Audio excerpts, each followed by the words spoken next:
George Danzer, Calvin Anderson, and Ted Forrest are all vying for their second bracelet of 2014 in the $10,000 Stud 8 or Better Championship.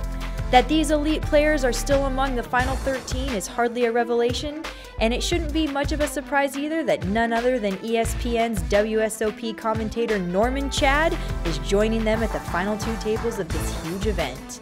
Many might not know that Chad has 3 prior WSOP cashes to his name, including a 6th place finish in a stud in Omaha 8 or Better event in 2012. Card Player TV caught up with him before play resumed to learn more about his latest deep run. You know, stuff happens. So enough stuff happened to keep me alive against the best players in the world, and maybe more stuff will happen today. This has been a great tournament. I was short early a couple times and then got lucky when I needed to get lucky.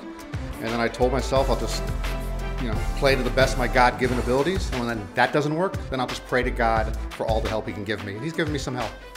All of Chad's 4 prior live tournament caches have come in split pot events. We asked Chad for his background playing these games. Yeah, well, I don't play Hold'em at all, and if I do play Hold'em, I'm terrible. So I've always liked to play the other games, and the game that I play the most is Omaha 8 and Stud 8. I play that on a constant basis in Los Angeles. It'd easily be my best game. I'm better than average, but I'm not as good as the good players.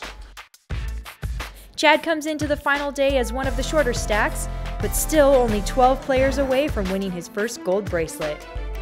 We asked him if he would bring it up a lot on the broadcast if he were able to go on to win.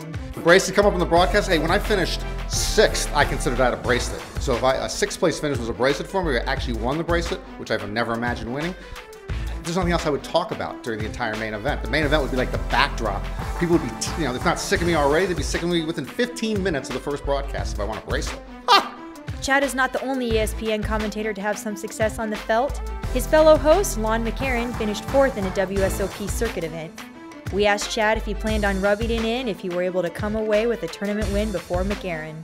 Okay, first of all, Lon's made several final tables. Most of the final tables he's made, as Dove once used to say, is when he started at the final table. They're like 10-person events. He did make a World Series circuit final table. That was, again, an act of God, a double full moon, a triple rainbow. I'm very happy for him, but if there's no video of it, I'm not sure it happened. Make sure to stay tuned to cardplayer.com to find out how Chad finishes in this event and for more coverage of all the action at the 2014 World Series of Poker.